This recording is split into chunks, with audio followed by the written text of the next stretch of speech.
আসসালামু আলাইকুম রহমতুল্লাহ বারাকাতু। সমস্ত প্রশংসা আল্লাহ সুবহানাহু ওয়া তাআলার, যিনি আমাকে সুস্থ রেখেছেন, আলহামদুলিল্লাহ। মুহাম্মদ সাল্লাল্লাহু আলাইহি সাল্লামের উপর দরুদ বর্ষিত হোক, সাল্লাল্লাহু আলাইহি সাল্লাম। প্রিয় দেশবাসী, আপনারা জানেন গত 19শে মে রোজ মঙ্গলবার একজন ছোট্ট নিষ্পাপ মেয়ে রামিসাকে একজন মানুষ নৃশংসভাবে ধর্ষণ করে হত্যা করে এবং সেই ধর্ষক ধরা পড়ে, সেই অপরাধী ধরা পড়ে,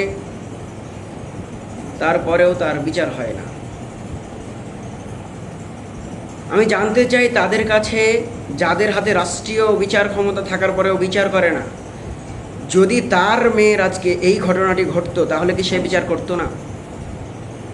যদি তার এমন ছোট্ট একটি ফুলের মতো নিষ্পাপ মেয়ের সাথে এই ঘটনাটি ঘটতো, যেই ঘটনা নিয়ে আজকে সারা দেশ উতাল পাথাল, তাহলে কি তার কলিজাটা থেমে থাকতো? সে কিসের জন্য এমন করছে? তার কি বস্তা ভর্তির টাকা নিয়ে তার মাথার মগজ সব বিক্রি করে দিয়েছে না কি? কেন আজকে আসামি ধরা পড়ার পরেও প্রকাশ্যে বিচার হচ্ছে না?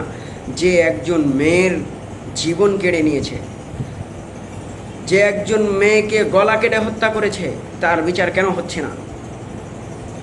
আমরা কোন দেশে বাস করছি, যেই দেশ টাকার কাছে বিক্রি, যেই দেশের ক্ষমতা থাকার পরেও, বিচার ক্ষমতা থাকার পরেও বিচার হয় না, যে দেশের কলম টাকার বলে ঘুরে, সেই দেশের নিন্দা জানাই ওই সব বিচারকদের যাদের হাত টাকার বিনিময়ে কলম ঘোরায়,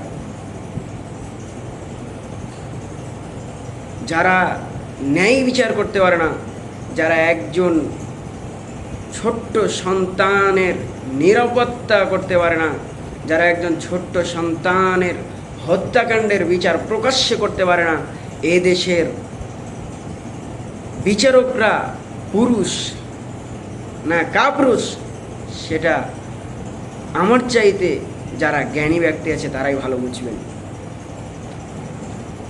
আল্লাহ সুবহানাহু ওয়া তাআলার কাছে এই ফরিয়াদ জানাই, আল্লাহ, যারা এই মেয়েটাকে এভাবে হত্যা করেছে, যাদের হাতে ক্ষমতা থাকার পরেও এই ক্ষমতা প্রয়োগ করে বিচার করছে না, রব্বুল আলামিন তুমি তাদের জীবনে এমন এক অবাস্তব ঘটনা ঘটাও, যাতে করে তাদের ওই ঘটনা থেকে তাদের পরবর্তী বংশ পর্যন্ত শুধরে যায়।